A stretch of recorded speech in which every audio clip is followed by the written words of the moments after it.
ئۇيغۇرلاردا پەرزەنت تەربىيەسى. Avtori Yer Muhammed Tahir Tuğluq. 14. bab. Milliy ئەنئەنە və milletle söyüş tərbiyəsi.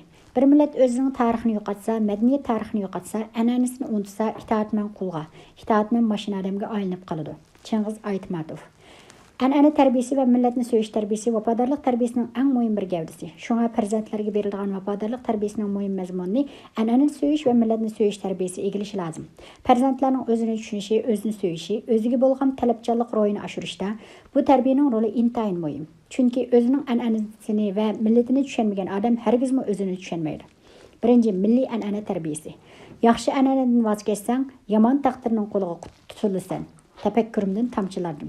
Uyg'ur xalqi mukammal, go'zal va porloq an'anaga ega millat. Bu an'ana uzoq yillar davomida Uyg'ur avlodlarining qimmat qarshi, e'tiqodi, estetik engi, turmush odatlari, tarixiy taraqqiyoti, madaniyati, diniy e'tiqodi orasida barabar mukammallashib, bir butun millatning obrazini gavdalantiradigan, millatning mavjudligini gavdalantiradigan muhim kategoriyaga aylangan. Uyg'ur xalqi o'zini suyidi, hayotlikni suyidi, turmushni qadrlaydi, milliy an'anasini hurmat qiladi. Xalqimiz shuni nihoyat yaxshi tushunadiki, an'anadan ayrilgan millat sifatida mavjud bo'lib tura olmaydi. An'anadan mahrum bo'lgan millat qip-yalang'och quruq gavdaga aylangan tirik jasadga o'xshaydi. Chunki har qanday bir millatning mavjudlik asosini kafolatlantirgan eng muhim omillarning biri an'ana. Hozirgi Uyg'ur jamiyatida xalqning o'rtaq bir sadosi va andishisi shuki, hozirgi yoshlarimiz orasida o'zidan yatlishish, g'arb madaniyatiga qarg'ularcha cho'qinish xohishi bir xil umumlikqa aylanmoqda. Bundaq yatlashishning ifodalari ideologiya jihatdan ifodalanib qolmasdan, balki milliy an'anaga, milliy urf-odatga jang e'lon qilish orqali o'zini ko'rsatyotdi. Hatta cins erkilik teşebbüslerimi bir kısım nadan yaşlarımızın sehri cadusunun asriga aylandırıp olishdan baş tartmayotdi. Yana bir jihatdan qaraganda qimmat qarshimizda xili zo'r o'zgarish bo'layotganligini his qilib turibmiz. Yana bir jihatda axloqiy jihatga ijtimoiy kontrollikning tizginidan bo'shinishga urinib tipirlayotdi. Kishilik munosabatdagi o'zaro qo'llash, o'zaro yordam berish, ojiz kambag'allarga yor yo'lak bo'lishdek ilg'or an'anamiz o'rnig'imi shaxsiyatchilik, manfaatparastlik, pulga haddan ortiq cho'qinish, puchak yarmoq uchun vijdoniy va imonini bulg'ash qatorliq illatlarga yo'l berdik. Cho'nglarni hurmatlaydigan, amaliy so'rlarda sharmi hayoni saqlaydigan, o'zaro silliq sipoya, xushxuy muomala qiladigan bu millatning orasida cho'nglarni pesantiga olmaydigan, qo'pol, to'ng, urushayotgandek muomala qilishadigan, bo'lmag'ur tillar bilan bir-biriga haqorat keltiradigan adabsiz yoshlar ko'payib qoldi. Bu xil ahvol millatning o'qimishliq ota-onalarini afsuslantirmoqda. Ular hozirgi yoshlar nima bo'lib ketib boradigandi degandek umidsiz kayfiyatda xo'rsinishmoqda. Yoshlar bo'lsa zamon o'zgardi, davr o'zgardi. Hozirgi zamon sizlarning davringlarga o'xshamaydi deb inkos qaytaryotdi. Undaqda zamon o'zgarsa, davr o'zgarsa, millatda o'zining ilg'or qimmatli an'anasidan aynish zaruriy tug'ilamdi. Davrning taraqqiyoti millatning o'zidan yotlishiga sabab bo'lamdi. Faqat ro'yi jihatdan zaiflashishga yo'l tutgan kishilarla ashundaq aynish, o'zini unutish, qarg'ularcha boshqalarga cho'qinish xohishidan qutula olmaydi. O'ziga bo'lgan ishonch, millatiga bo'lgan yuksak hurmat, o'ziga bo'lgan muhabbat parlagan jo'shqin ruhli yoshlar ro'yini yangilash, o'zini izlash, o'zini qaytadan qurish, an'anasini zamonga yarasha taraqqiy qildirish uchun tirishchilik ko'rsatdiki, hargizmi millatning an'anasiga asiylik qilmaydi. Nadan kishilarla yotlishish, aynishni an'anani taraqqiy qildirish deb tushunildi. Ma'naviy jihatga tushkunlikni erkinlashish deb tushundirdi. Qadrli ota-onalar, biz nima uchun an'ana tarbiyasini, vafodorlik tarbiyasining muhim bir mazmuni sifatida kirgizdik? Buningda mundaq ikki muhim asos bor. Biri millatning bir butun an'anasi oilani birlik qilish asosida bir butunlikni gavdalantirdi. Faqat bayram va cho'ng marosimlarni hisob qilmaganda oilani birlik qilmagan an'ana bir butunlikni yo'qotdi. Shunga jamiyatning muhim mujayrisi bo'lgan oila millatning an'anasini bixlantirdi, ko'kartirdi va uning mavjudligiga kafolatlik qiladi. Bu xil bir butunlikda shu oila angliq va ansiz holda bu birlikka qatnashgan bo'lsin, yana millatning an'anasiga, milliy urf-odatga qo'shgan tuhfasi bo'lib qoladi. Ikkinchi tarafdan an'anaga xiloflik qilish hargizmi millatning umumiy xohish emas, balki konkret oila va shaxsning ya undaq yoki mundaq ta'sirini qabul qilishi, mundaq ta'sirning barbara kengayish orqali umumlashishga qarab yuzlandi. Shunga har bir oila va har bir shaxsning millatning ilg'or an'anasini qo'g'dash, uningga chakini mazmunlarni aralashtirmaslik, milliy an'ananing sog'lom simasini bulg'aydigan tarkiblarning eqib kirishini to'sish, cheklash majburiyati bor.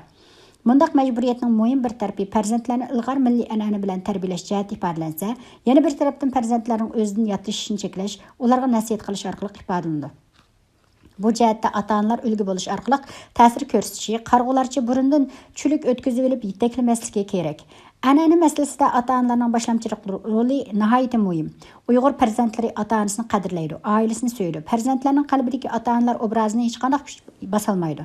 Şuna mütləq köp sandakı pərzəntlər ata-anasının nəsihətini anlaydı və yetəklişini qəbul qıldı. Qismən ballar ata-analarının yetəklişini, nəsihətini qəbul qılmay, biz bilən karın nəmə, senin bizni başqırış hüququn yox deyə qarsımı, köp sandakı pərzəntlər undaq hörmətsizlikni özüge rava görməydi. Demek, ata-analar bilen pərzəntlər oturusiki bu xil münasibət və mehr-muhabbət, ata-analarning pərzəntlərini milli ənənəni hörmət qilish cəhətdə to'g'ri yo'lga yetaklish uchun yaxshi imkoniyat hozirlagan. Uningdan qolsa o'qituvchilar va jamoat fikri muhim rol o'ynay oladi. Yuqorqidek mas'uliyat va majburiyat bo'lganlik uchun biz farzand tarbiyasidagi har turli mas'uliyat va majburiyatlardan boshqa an'ana tarbiyasi jihatidagi jiddiy va tarixiy mas'uliyatni yanada qadrli ota-onalarning ustiga yuklashga haqlimiz. Bu mas'uliyatchanlikni sizlarning tashabbuskorlik bilan ustinglarga ilishinglarni va uning farzand tarbiyasining muhim bir mazmuni sifatida jiddiy qarshinglarni umid qilamiz. Buning uchun oldi bilan bundaq bir qancha tarafni bilish va tushunish kerak. Birinchi, an'ana tarbiyasining mazmuni. Bir millatning an'anasi ko'p mazmunliq va ko'p qatlamliq bo'ladi. Odam tug'ilishidan tortib toki o'lgichi bo'lgan hayotlik safarida millatning har bir a'zosi shu millatning bir butun an'ana kategoriyasi ichida yashaydi. Undaq bo'lsa, an'ana degan nima? Millatning an'anasi deganda shu millatni tashkil qilgan umumiy jamiyat a'zolarining azaldan davomlashib kelayotgan turmush odatlari va yashash odatlarining umumiy yig'indisini ko'rsatadi. An'ana degan uqum mazmun jihatda keng va tar ma'noda qo'llaniladi. Keng ma'nodagi an'ana shu millatning qiliblashgan turmush odatlari, diniy e'tiqodi, hayit bayram marosimlari, o'ltirib qopish, kishilik munosabat qoidalari, to'y to'kin, o'lim yetim odatlari, kiyim-kechak, yemak-ichmak odatlari, uy saramjonlashtirish qoidalari, salomlashish odatlari, shundaqla millatning ma'naviy qiyofatidagi qimmat qarshi, estetik qarshi, axloqiy o'lchamlari, baxt saodat jihatidagi talablari, milliy xoslik va xarakter qatorliqlarning bir butun qo'shimchasi qaratildi. Tar ma'nodagi an'ana deganda asosan milliy urf-odatga yetadigan kishilik turmush odatlari nazarda tutiladi. İkinci, farzandlarni yetaklash va tarbiyalash talablari. Ota-onalar boshlamchi bo'lib, eng oddiy turmush odatlaridan tortib, farzandlarning vujudiga singdirishi kerak. Buning uchun ishni ularning tili chiqib gap huquqidek chog'dan boshlash kerak. Masalan, Uyg'urlarning salomlashish odati assalomu alaykum, qiz ayollar bo'lsa assalom deb qo'yadi. Bu bir an'ana. Yaxshimisiz degan salom Uyg'urlarning an'anaviy salomlashish odati emas. An'anaviy salomlashish odati hargiz diniy tusalgan salom emas, balki u konkret ma'noga ega salomatlik tilash salimi. Chunki salomatlik har qanday tilaklarning asosi. Salomat bo'lganda muvaffaqiyat bo'ladi, baxtlik bo'ladi. Tug'ilgan kunni o'tkazish Uyg'urlarning an'anaviy urf-odati emas. Sham o'chirish an'anaga tixmiyat. Biroq bu odat umumyuzli qabul qilindi. Uyg'urlarda cho'nglarni hurmatlash, ularni to'rga chiqarish yaxshi an'ananing biri. Biroq azroq amali bor kishilarning munosabat bo'ylarning ustiga qo'yish odatiy shakllanib qoldi. O'zaro yordam berish, o'zaro ko'yinish, qo'shni qo'limlarning ig'ir yengil ishlarga yordam qilishdek go'zal an'anasi bor edi. Biroq hozir bu an'ananing quyruqini qum bosqili turdi. Men bir kuni mundaq bir voqeaga yo'liqib qoldim. Bir gapdan satrash bor edi. U bozordan 2 bog'lam o'tin olgan ekan. U qo'shnisining balasiga "Ukam 5 mo beray, o'tinni harvonga silib olgan" dedi. Biroq u bola 5 moni oz ko'rdi bo'lg'ay, uni dedi. Satrash bir koy biray dedi. Yanıla boyun to'lg'idi. Shu chaqda satrash, "Hey, mavjushi, qani sen? Mao dehqonlaringni ko'rdingmi? Bir kun kechgacha to'pi to'shib, bir koyga ishlay olmaydi. 2 bog'lam o'tinni bir koyga uyga olg'ach ket desam, unimayotidi" deb to'ldi. Atrofdagi odamlar kulishib ketdi. Bu hol nimani uqtirdi? Hozir kishilarning yanada pul hammadan qimmatlik o'ringa o'tgan. Qo'lchilik adab ketgan. Baldurqi ot ustidagilar piyodalarga salom qilish odati eksichi bo'lib ketdi. Toy to'kin, o'lim yetim ishlarda an'anadan yatlashish tiximi ig'ir, kiyim-kechak, yurish-turish ishlari tiximi o'zimizdan yiroqlashib ketdi. Masalan, bir qism Uyg'ur yigitlarni bir qarashda ayollikni bilgil bo'lmaydi. Ular qo'llariga uzuk solgan, bo'ynida zanjir, chachlari mo'risiga tushgan, kiyimlari qizil tuzul, parqiroq raxtlar. Uyg'ur qizlari shundoq go'zal, qidi-qomati chiroyli, ko'zlari buloqdek, sumbuldek, chachlari go'zallik ustiga go'zallik qo'shatdi. Endi u chach qaysi madaniyatga putlashdigan Uyg'ur qizlari xos sumbul chachlarni ko'rgil bo'lmaydi. Umuman yatlashish tixim ig'ir. Bu nimani tushuntirdi? Bu hargizmi bizning taraqqiy qilib ketganligimizdan, an'anaviy taraqqiyot yo'limizda putlakashon bo'lganligidan emas, balki bu bir tarafdan bizdagi an'anani so'yish, an'anani qadrlash angliqligimizning tuvallab ketganligini uqtirdi. Yana biri bizning nadonligimizni, go'zallikni, haqiqiy qimmatni tanlash iqtidorimizning tuvalligini ko'rsatdi. Uchinchi tarafdan ota-onalar o'zining yetakchilik, yadroliq rolini yo'qotib qo'ygan. An'anaviy tarbiyaga asosan ko'ngil bo'lmagan. Umuman farzandlardagi milliy ruhning ojizlashishi, o'zini bilish, o'zini tanishning yetarlik bo'lmaganligi, ta'lim tarbiyadagi kamtiklar, farzandlarda o'zidan yatlashish, an'anaga hurmat qilmaslik, aslini unutish, boshqalarga qarg'ular cho'qinish qatorliq yomon xohishlarning paydo bo'lishiga sabab bo'lgan. Әң mühimi пәрзентләрнең әнәнәви qimmat qarşı, әнәнәви güzellik qarşı yatlışı qarab yüzləngan. Uyğurlarның ilğar milli xarakterini gavdalandırıb berilgan batırlıqni, mərtlikni ulug biliş, vicdanni, gururni əhmidin əla biliş, pakizlikni söyüş qatarlıq, ilğar mənəvi ənənələrinin ornunu namərtlik, vicdansızlıq, məynətçilik qatarlıq illatlar egilgili turdu. Bunu qandaqmı mədəniləşiş, tərəqqiyat degili bolsun, ata-analar o'ylashi, mas'uliyatchilik bilan farzandlarga an'ana tarbiyasini berish uchun belgilik ilmiy asoslarni silishi kerak. Nasihatin namuna. Balam, Uyghur xalqi noit ilg'or an'anaga ega millat. Qadimki bobolarimiz yiroq qadimki tarixiy masofasida turmushni betish, hayot faoliyatlarini ma'nolar bilan bezash, o'ziga xos milliy xoslikni namoyon qilish uchun o'zlariga xos bo'lgan milliy an'anani barliqqa keltirib, uni har qaysi davrlarning alohidlik bilan texmo betib va takomillashtirib, hozirgi davrga elib kirgan. Uningga xalqimizning go'zal istaklari, orzu-armonlari, g'oyaviy tilaklari va milliy ruhi mujassamlanib, Uyg'ur millatining ma'naviyatini va madaniyat jihatdagi alohidliklarni aks ettirib berilgan jonliq simoga aylangan. Masalan, Uyg'urning do'ppisida bir bütün alemning simasi, osmon, yer, zamin, tog' va daldiraq gulgiyohlarning qiyofatini ko'ramiz. Uyg'ur atlaslari zaminning go'zal manzarasini, yomg'irdan keyingi Hasan Husayn ifodalab berganligini ko'ramiz. Uyg'ur qizlarining tal-tal chochlaridan majnuntallarning larzon erkilishini tomosha qilamiz. 40 tal o'rilgan chochlardan Uyg'ur xotin qizlarining go'zallikka, kamolatga yetish orzu-armonlarining go'zal zo'qlarini ko'ramiz. To'ydagi qizlarning yuziga yepilgan chimpardan kishilik turmush hayo pardasi ustiga qurilsa, texmo jalb qilish kuchi bo'lganligidan iborat axloqiy intilishlarning simvollik ifodasini ko'ramiz. Shundaq balam, xalqimizning har bir milliy odatlari millatning ruhi bilan yo'g'rilib ketgan. Agar mundaq milliy an'ana bo'lmagan bo'lsa, bizmi Uyg'ur nomida atalmagan, millat sifatida ham mavjud bo'lmagan bo'lardik. Shunga an'anani so'yish amaliyotda millatni so'yish, o'zini qadrlash bo'lib hisoblanadi. An'anani unutish, an'anadan yatlashish asiylikdan derak beradi. Hozir boshqa millatlar madaniyat jihatda bizdan xilal oldiq ketdi. Biz madaniyat jihatda, bo'limi ma'naviy madaniylik jihatda to'limi keynida qoldik. Shuning bilan ba'zi kishilar chet elning turmush odatlarini qarg'ularcha qabul qilib, uningga cho'qinib to'g'ri qabul qilishimiz kerak. Biroq bizning ilg'or an'anamizga yet bo'lgan tushkun, zaif odatlarni emas, balki milliy an'anamizni zamonga loyiqlashtirib taraqqiy qildirishga foydali bo'lgan taraflarni, bo'libmi ilm fan jihatdagi, ong jihatdagi afzalligini qabul qilib, uni milliy qon go'shimizga aylantirishimiz lozim. Balam, sen millatning farzandi ekansan, milliy an'anani qo'g'dishing, uning taraqqiyoti uchun bir kishilik hassa qo'shishga tirishishing kerak. Milliy an'anani so'yishmi sana vafodorlikdan iborat yaxshi xislatni baxsh etadi. Shundala ajdodlarga va an'anaga yuz kelalaysan. Balam, yana shu tarafmi borki, taraqqiyot ilm fanga, zamonaviylashishga to'sqinlik qiladigan, uningga kuchanda bo'ladigan bir qism qaloq an'analardan ikkilanmay voz kechgin. Undaq an'ana har qachon sana ziyon keltirishi mumkin. Balam, biz güzel, qimmatlik an'analarimizdan hargiz voz kechmaymiz. Balki uni o'zimiz uchun namuna qilamiz. Bizning güzel va qimmatlik narsalarimiz keyingi taraqqiyotimiz uchun ul bo'lib beradi. Xalqimizning turmushiga o'zlashgan an'anadan voz kechish o'zimizning yiroqlashishga olib boradi. Chunki u narsalar o'zimizning bir tarkibiy qismi. Hatto eng muhim tarkibiy qismi emasmi? Qimmatlik narsalar hargiz ko'nirmaydi. Shunga an'ana ko'ni bo'lganlik uchun undan voz kechgulik emas balam. Agar undaq deb qaralsa, vatanimizmi biz uchun ko'na. Undan voz kechish kerakmi? Ajdodlarimizni ko'na deb unutib ketishga to'g'ri kelamdi. Xalq qimmatlik moddiy va ma'naviy boyliqlar saqlangan xazina. Ular esil eng qimmatli narsalarni tanlab olib, qalb sarayida saqlaydi va keyingi avlodlarga meros qilib qoldirdi. Ajdodlar qoldirgan qimmatlik meroslarni yodlashish yaxshi emas balam. Ikkinchi, millatni so'yish tarbiyasi.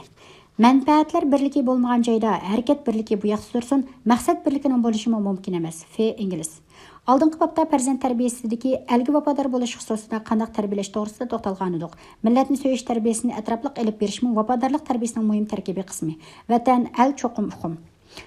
Vatan al cho'ng uqum. U vatanning butun tuproqi, havosi, taqdiriyalari, mol-varallari va mushu tuproqda yashab, mushu vatanning havosini nafaslanayotgan vatanning barliq a'zolari, xalq vatan hukumining doirasiga kirdi. Millat hukumi vatanning bir a'zosi sifatida qabul qilindi. Vatan haqida gumnam mundaq misralarni yozdi. Dilrabalar bag'rini la'li badahshan ayligay, bir nigohi g'amzasidan gul uzari kashig'ar. Abiru kinabat gulgashti musalla sahil erur. Xullidin afsun tumanning lali zari kashig'ar. Eyshi eliga xaridin kelgay guli ishrat isi, chu Sulayman dövlatidir xari zari kashig'ar. Od amber tupriqidir, abi kevsardir suyi, dorji marjan tashlaridir kohsari kashig'ar. Ushimandu, dardumandu, mertzandu, lab cho'qant, nar xandan sibrana her nabari kashig'ar. Gumnam g'azallaridan parcha. Şair vatanga bo'lgan muhabbetini shundoq ifodalaydi-ki, Qashqarning gul po'raklari jilvilik bir beqishi bilan har qanday go'zallarning bag'rini xuddi badaxshan yaqutidek qizil qon qilib o'tadi. Uning oldida rivoyatlardagi Rokinabat, Suyi va Musalla gulshini degan hech nimaga arzimaydi. Vatanning lalizari jannatdan tuman ming hassa ortiq. Ko'ngil ochay degan kishilarga vatanning tikanlaridan yiqimliq gul purqa keladi. Hatto uning vayrona xaroblarimi Sulaymon davlatiga tang. Vatanning topisi ipar praydo, sular bo'lsa abi kavsar. Vatanning tashlari uncha marjondir. Vatanda yashayotgan aqlli kishilar bo'lsin, dardmanlar bo'lsin, er bo'lsin, ayol bo'lsin, lavlari xuddi qand shikarning o'zi. Vatan o'g'lonlarining yuzi kulib turgan anar yoki qip-qizil olma. Mana bu vatan tushunchasi va vafodor vatan farzandning vatanga bo'lgan o'tliq so'yinish hissiyoti. Undaq bo'lsa millatni so'yish tarbiyasining mazmuni nima? Farzandlarga berilgan millatni so'yish tarbiyasi mundaq mazmunlarni o'z ichiga oladi.